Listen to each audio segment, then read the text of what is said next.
먼저 그 여자의 딸이 방에서 나오지 못하게 해야 해. 그는 약자의 한 무더기를 꺼내 총관님에게 건넸다. 이 약을 끓여 마셔. 의식을 견디려면 체력이 필요해. 그렇지 않으면 버티지 못할 거야. 노인이 말을 마치자 리 관리가 약을 받아 부엌으로 내려갔다. 그는 하인들에게 김서가 밖에 나오지 못하게 감시하라고 지시했다. 총관님은 리를 불러 노인에게 잘 곳을 마련하고 하인들에게 예우를 갖추라고 명했다. 노인은 리를 흘깃보며 의미심장한 눈빛을 교환한 후 기쁜 표정으로 따라갔다. 그는 집 안을 둘러보며 마치 자신의 집처럼 구경했다. 총관님은 리를 데려온 것이 잘한 선택이라며 만족스러워했다. 문득 김서의 방을 바라보니 그녀가 나오려다 하인들에게 막히는 모습이 보였다. 그는 고개를 저으며 혼잣말을 했다. 누가 그 두 모녀가 전생에 마귀라고 했던가. 그는 등을 돌려 투엣 부인과 함께 쓰는 방으로 갔다. 김서는 극도의 고통 속에서 어머니를 위해 향을 피우고 싶었지만 허락받지 못해 분노에 찬 소리를 질렀다. 왜 우리 모녀를 이렇게 대하는 거예요? 문을 열어줘요. 내가 아버지의 딸인데 어떻게 나를 가둘 수 있죠? 그녀는 탁자 위의 밥상을 엎어버리고 울부짖었다. 리 언니가 말했다. 아가씨, 화내지 마세요. 주인 어른이 리 관리를 시켜 우리더러 당신을 감시하라고 했어요. 조금만 참아주세요. 내일 의식이 끝나면 부인을 위해 하고 싶은 대로 하세요. 지금 나가면 리 관리가 우리 다리를 부러뜨릴 거예요. 김선은 리의 말이 맞다는 걸 알았다. 억지로 나가면 그들은 막지 못하겠지만 아버지에게 심하게 맞거나 목숨을 잃을 터였다. 그녀는 울음을 멈추고 침대에 올라갔다. 그날 밤 달이 유난히 밝았다. 느릅나무 그림자가 집들의 벽돌 위에 흔들리며 그림자를 드리웠다. 피곤과 배고픔에 지친 김선은 잠이 들었고 방 밖에서는 누군가가 조심스럽게 문을 열었다. 그러다 바나나 덤불에서 고양이가 날카롭게 울며 검은 그림자를 놀라게 했다. 덤불 속에서 큰 고양이가 초록색 눈을 빛내며 그림자를 노려봤다. 멀리 백색 그림자가 어른거리며 다가왔다. 겁에 질린 검은 그림자는 뒤뜰로 도망쳐 사라졌다. 김선은 잠에서 깼고 차가운 바람이 그녀를 깨웠다. 눈은 이미 눈물로 젖어 있었고 귀에는 어머니의 목소리가 간절히 들렸다. 가, 딸아. 여기서 떠나, 가. 남을 찾아가. 뭔가를 떠올린 듯 그녀는 창문으로 달려가 창틀을 꽉 잡았다. 소리를 지르려 했으나 보이지 않는 손이 입을 막았다. 앞에는 백색 그림자가 서서 그녀를 조용히 바라봤다. 긴 머리가 얼굴을 가렸고 옆에는 초록색 눈이 그녀를 응시했다. 한편 총관님과 투엣 부인의 방에서는 총관님이 노인이 준 보약을 마셨다. 그는 투엣 부인의 손을 잡으며 말했다. 당신이 없었으면 어찌할 바를 몰랐을 거야. 당신이 먹이지 않았다면 이 약도 마실 기운이 없었을 텐데. 투엣 부인은 미소 지었지만 아무 말 없이 약그릇을 내려놓고 고개를 돌렸다. 이상한 표정을 본 총관님이 묻으려던 순간 갑작스런 심장통에 그는 가슴을 부여잡고 경련을 일으켰다. 입에서 피가 흘렀고 두 눈을 부릅뜨며 투엣 부인을 쳐다봤다. 겁에 질린 투엣 부인이 문을 열고 달리려 했으나 검은 비옷을 입은 키 큰 남자가 들어와 문을 잠갔다. 그는 투엣 부인을 끌어안고 입을 막았다. 진정된 후 그는 손을 풀고 조용히 하라는 손짓을 했다. 그는 방 안으로 들어와 후드를 벗었다. 놀란 총관님은 그 사람이 다름 아닌 오랜 신뢰를 보냈던 림을 알아봤다. 그는 약해진 눈으로 투엣 부인을 보며 더듬거렸다. 너희 가. 리 관리가 웃으며 말했다. 그의 웃음은 살인자의 냉혹함을 담고 있었다. 총관님께 진실을 알려주지. 황청일에서 마다네와 만나실 때 후회하지 않도록 말이야. 그 점쟁이가 누구인지 아세요?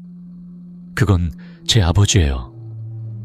그는 크게 웃었다. 밖에서 노인이 천천히 문을 열고 들어왔다. 차가운 목소리로 그는 말했다. 옛날에 내가 내도로 목에 점이 있는 여자를 찾아 아들을 낳게 해야 한다고 했지. 이제 두 아이. 한 명은 아들이고 한 명은 딸이 생겼잖아. 이제 내 목숨을 돌려주는 게 마땅하지 않겠나. 고통 속에서 몸부림치던 총관님은 리를 가리키며 말했다. 너희가 한패였구나. 너희가 날 속였어. 리 관리가 말했다. 맞아. 모든 게 우리의 계략이었어. 강도 사건 따위 없었어. 내가 꾸민 거야. 그는 투엣 부인의 손을 잡으며 말했다. 이분은 제 아내, 총관님의 마다네예요. 광과 아인 응구에 쓴 제 자식들이에요. 사실 총관님은 불임이었으니 아들을 낳을 수 없었죠. 오랫동안 아내를 너와 같이 살게 하며 참았는데 이제 모든 걸 돌려받을 때가 됐어요. 총관님은 마지막 숨을 몰아쉬며 말했다.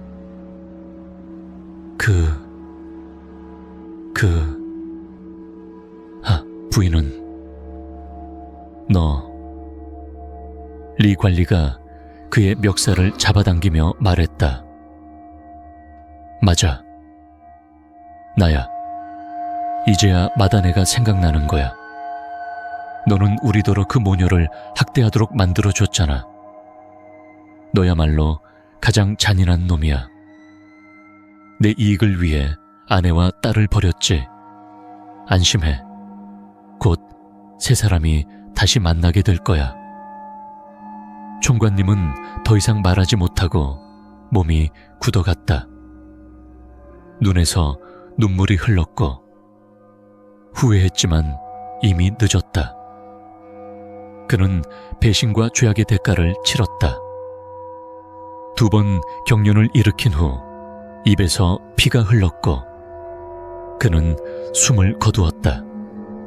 리 관리는 침착하게 방을 나와 문을 닫았다. 밖에서는 희미한 달빛이 차갑고 음산한 분위기를 더했다. 갑작스레 부엉이가 지나가며 울더니 느릅나무 위에 앉았다. 살인자였던 리 관리는 이유 없이 오싹한 느낌을 받았다. 그는 김서의 방으로 향했다. 하인들이 걱정스러운 표정으로 모여있는 것을 보고 물었다. 한 명만 남아서 지켜도 충분해. 밤늦게 왜 이렇게 서 있어? 김서가 자게 두라고. 하인 하나가 대답했다. 자려 했는데 김서 아가씨가 이상해요. 창문에 매달리며 부인이 밖에서 기다린다고 울더니 무슨 일이라도 생길까봐 못 가봤어요. 리 관리는 눈빛이 바뀌며 뒷뜰을 바라봤다. 그는 돌아서려다 다시 말했다. 김서를 좀 더 주의 깊게 봐. 자살이라도 하면 안 되니까. 하인들이 대답하며 서로를 쳐다봤다. 그러자 총관님과 투엣 부인의 방에서 비명소리가 터졌다. 아, 구해줘, 총관님. 총관님이 자살했어요. 하, 부인을 따라가셨어. 아, 하인들이 달려갔을 때 총관님의 시신은 이미 굳어져 있었고 바닥에는 검게 굳은 피 웅덩이가 있었다. 입가에는 피가 남아 있었고 손에는 쥐약이 든 작은 병이 들려 있었다. 리 관리는 달려와 무릎을 꿇고 통곡했다. 집안 사람들은 충격에 빠졌다.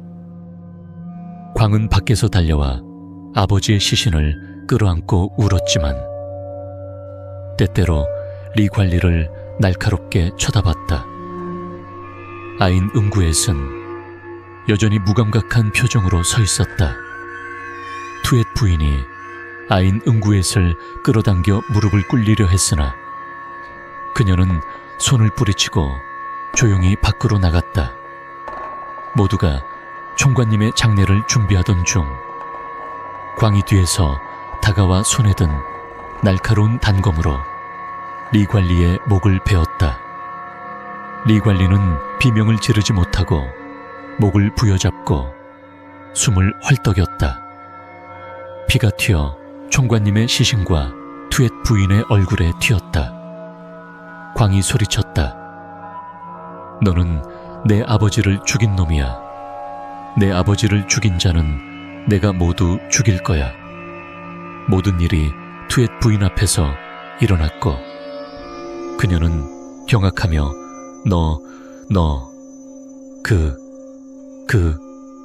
라고 더듬거리다 기절했다. 광은 몇 번 투엣 부인과 리 관리가 밀회하는 모습을 목격했지만 말하지 않았다. 그는 어머니가 리와 부적절한 관계를 맺고 있다고 의심했었다. 그날 밤 화장실에 갔던 광은 우연히 리와 점쟁이가 아버지 방에서 나오는 것을 봤다. 호기심에 가까이가 귀를 기울였지만 조용했고 어머니의 기침 소리가 들렸다. 의심스러웠지만 방으로 돌아갔다. 10분도 안 되어 총관님이 죽었다는 소식을 듣고 광은 리와 점쟁이가 아버지를 죽였다고 확신했다. 투엣 부인은 기절했지만 광은 신경 쓰지 않았다. 그는 여전히 피 묻은 손에 단검을 들고 어둠 속으로 사라졌다. 느릅나무 위에는 갑작스레 까마귀들이 몰려와 울어대며 하인들을 공포에 떨게 했다. 집안은 혼란에 빠졌고 리와 총관님의 시신이 피로 범벅이 된 채 엉켜 있었다. 투엣 부인은 의식불명 상태였고 김선은 어머니를 부르며 창가에 서 있다가 지쳐 잠들었다. 아인 응구엣과 광은 어디로 갔는지 알 수 없었다. 한편 리의 아버지인 점쟁이는 일을 마치고 느긋하게 손을 비벼 문 앞 느릅나무를 바라봤다. 만족스러운 표정이었다. 그러다 뒤뜰 우물가에서 흰옷을 입은 여자가 서 있는 것을 봤다. 그녀는 등을 돌리고 꼼짝도 하지 않았다. 의아해진 점쟁이가 소리쳤다. 저기, 여자 왜 아직까지 거기 서 있어? 자지 않고 뭐 하는 거야? 그녀는 대답하지 않았다. 점쟁이는 다가가며 다시 물었다. 저기, 자러가 왜 묻는데 대답하지 않는 거야? 두 계단 앞에 다다랐을 때 그녀가 갑작스레 돌아섰다. 점쟁이는 입을 벌리고 눈을 부릅뜨며 몸을 떨었다. 까마귀 소리가 점점 커졌고 그녀의 목소리가 그의 귓가에서 메아리 쳤다. 너는 우리 모녀를 마귀라고 했지. 이제 내가 마귀로 돌아와 너를 데려갈 거야. 그녀가 달려들려 하자 점쟁이가 노란 부적을 던져 맞췄다. 그녀가 비명을 지르며 고통에 몸부림쳤다. 간신히 목숨을 건진 점쟁이가 일어나 달리려 했으나 앞에 검은 그림자가 돼지 피를 긁는 날카로운 칼을 들고 다가왔다. 그는 광이었다.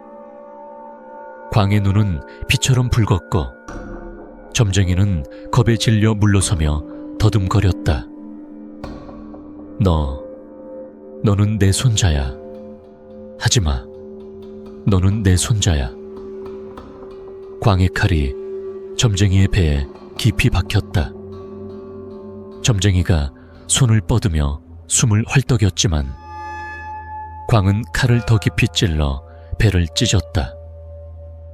내장이 튀어나오며 그는 숨을 거두었고 광은 차갑게 그의 시신을 우물에 밀어 넣었다. 광은 집으로 돌아와 투엣 부인의 방에 들어갔다. 그녀는 가슴을 부여잡고 울부짖며 바닥을 굴렀다. 광이 피 묻은 손을 내밀며 말했다. 엄마, 아버지를 위해 복수했어요. 리와 그 점쟁이를 모두 죽였어요. 투엣 부인은 눈을 부릅뜨며 벌떡 일어나 떨리는 목소리로 말했다. 뭐 그 점쟁이까지 죽였다고? 관기 화를 내며 대답했다. 맞아. 그들은 아버지를 죽인 놈들이니 죽어 마땅해. 투엣 부인은 미친 듯이 웃더니 광의 뺨을 세게 때리며 소리쳤다. 불효막심한 자식. 모든 고난과 수치가 네 손으로 망쳐버렸어. 죽어. 이 역저가 광은 어리둥절해하며 말했다. 엄마, 무슨 소리예요? 정신 차리세요. 투엣 부인은 더 크게 웃으며 말했다. 너는 내 아비와 할아비를 죽였어. 총관님은 네 친아비가 아니야. 알겠니? 이 불효자식. 광은 진실을 깨닫고 몸을 떨며 문 쪽으로 물러나더니 미친 듯이 소리 지르며 어둠 속으로 사라졌다. 겁에 질린 하인들이 집을 떠났고 오직 오래된 하인 몇 명만 남았다. 그들은 부엌에서 떨며 아침을 기다렸다. 다행히 새벽 5시 개가 짖는 소리와 함께 사람들이 집에 들어왔다. 남이었다. 부인의 사고를 듣고 수상쩍음을 느끼고 밤새 달려온 것이다. 그는 김서의 방으로 가 그녀를 위로하며 말했다. 김서야, 이제 괜찮아. 내가 여기 있어줄게. 무슨 일이 있었던 거니? 김서는 눈물을 흘리며 남을 끌어안고 흐느꼈다. 그녀는 전날 밤의 이상한 일을 이야기하려 했지만 목소리가 나오지 않았다. 남은 그녀를 다독이며 하인들에게 물었다. 여기서 무슨 일이 있었던 거야? 모두들 왜 이렇게 혼란스러워 보여? 하인 하나가 떨리는 목소리로 대답했다. 주인 어른과 리관리가 죽었어요. 광이 리관리를 칼로 찔렀고 점쟁이도 우물에 시신이 떠 있습니다. 투엣 부인은 기절하셨어요. 남은 충격에 말을 잇지 못하고 김서를 더 꼭 끌어안았다. 그는 속으로 생각했다. 이 집은 저주받은 곳이야. 부인의 원한이 모두를 집어삼키고 있어. 김서는 남의 품에서 겨우 진정하며 말했다. 저는 어머니의 목소리를 들었어요. 가라. 남을 찾아가라고. 제가 여기서 떠나야 하나요? 남은 진지한 눈으로 그녀를 바라보며 말했다. 그래, 떠나는 게 좋을지도 몰라. 이곳은 더 이상 안전하지 않아. 나와 함께 가자. 그들은 집을 떠날 준비를 하려 했지만 문득 뒤뜰에서 희미한 웃음소리가 들렸다. 모두가 고개를 돌렸지만 아무것도 보이지 않았다. 그러나 느릅나무 위에 까마귀들이 다시 울어대기 시작했다. 김선은 겁에 질려 남의 손을 꽉 잡았다. 한편 투의 부인은 의식을 차렸지만 정신이 혼미했다. 그녀는 광이 떠난 후 방 안에서 혼자 중얼거렸다. 모두 끝났어. 내 계획이 어떻게 이렇게 됐지? 그 순간 방 안에 촛불이 꺼지며 차가운 바람이 스쳤다. 투의 부인은 몸을 떨며 문을 향해 기어가려 했지만 문이 저절로 잠겼다. 앞에 하얀 그림자가 서 있었고 그 얼굴은 하 부인의 것이었다. 그녀의 목소리가 차갑게 울렸다. 너희가 나를 죽였지. 이제 내 차례야. 투엣 부인은 비명을 지르며 몸을 웅크렸지만 하 부인의 손이 그녀의 목을 조르기 시작했다. 곧 방 안은 고요해졌고 투엣 부인의 비명은 멈췄다. 아침이 되었을 때 하인들이 방에 들어갔을 때 그녀는 이미 숨을 거두었고 얼굴에는 공포가 굳어 있었다. 김서와 남은 마을을 떠나 새로운 삶을 시작하려 했지만 그녀는 종종 밤마다 하 부인의 목소리를 들었다. 그녀는 어머니의 원한이 풀릴 때까지 마음 편히 사원이 살수할 수 없음을 알았다. 광과 아인 응구엣은 행방불명된 채로 남았고 그 집은 이후로 버려진 채로 남아 사람들의 두려움의 대상이 되었다. 느릅나무 아래에서는 여전히 까마귀들이 울었고 우물 속에서는 때때로 붉은 물이 새우며 나왔다. 마을 사람들은 그곳을 저주받은 집이라 부르며 피했다. 하, 부인의 영혼은 여전히 그곳을 떠돌며 정의를 원하고 있었다.